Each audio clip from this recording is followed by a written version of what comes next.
Alors, les tensions entre la Chine et Taïwan mettent la pression sur un secteur ultra stratégique, celui des semi-conducteurs. Les semi-conducteurs, c'est les puces logiques et les puces mémoire qu'on a dans toute l'électronique moderne. Mon ordinateur, mon téléphone, cette caméra qui me filme, mais aussi les voitures, les appareils médicaux et même les systèmes de défense. En clair, c'est le cerveau de toutes nos technologies. Vous imaginez bien que le jour où on manque de semi-conducteurs, c'est toute notre économie qui s'écroule. Et le problème, c'est que ça pourrait bien arriver, parce que 70% des semi-conducteurs sont construits à Taïwan. Si la Chine s'en empare, elle peut mettre l'Occident à genoux, et c'est ce qui risque d'arriver. Parce que ça fait plus de 70 ans que la Chine veut récupérer Taïwan, mais les tensions ont commencé à monter gravement depuis que Xi Jinping est au pouvoir. Et ça est encore passé à une étape supérieure en octobre dernier, parce qu'il a réussi à être reconduit pour un 3e mandat, à éliminer les derniers opposants qui restaient à des postes importants. Et il a même inscrit dans la charte du Parti communiste la récupération de Taïwan.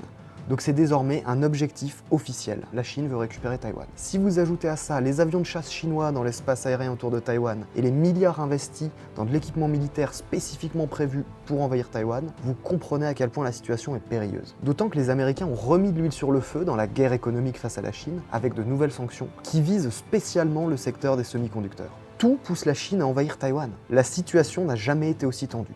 Mais tout n'est pas perdu parce que l'Occident, depuis plusieurs années, prépare en secret un grand plan pour récupérer sa souveraineté technologique. Les Européens, les Américains et même les Japonais se sont mis d'accord pour investir des centaines de milliards dans une filière de semi-conducteurs occidentaux. L'objectif, c'est que si Taïwan tombe, il faut qu'on puisse produire nos propres semi-conducteurs sur notre sol. Donc on a régulièrement des versements pharaoniques qui tombent dans les caisses des rares entreprises qui sont capables de développer cette filière. Et une bonne partie de cet argent va au même endroit, dans les caisses d'une entreprise inconnue du grand public, qui joue un rôle majeur dans la production de semi-conducteurs en Occident. Cette entreprise, elle est en train de récupérer un marché gigantesque, des contrats à plusieurs milliards, et elle a quasiment aucune concurrence. Nous, on travaille avec des analystes qui voient le cours de son action grimper jusqu'à plus 300% d'ici 2025. Donc si ça vous intéresse, on peut partager avec vous notre rapport complet sur cette thèse d'investissement.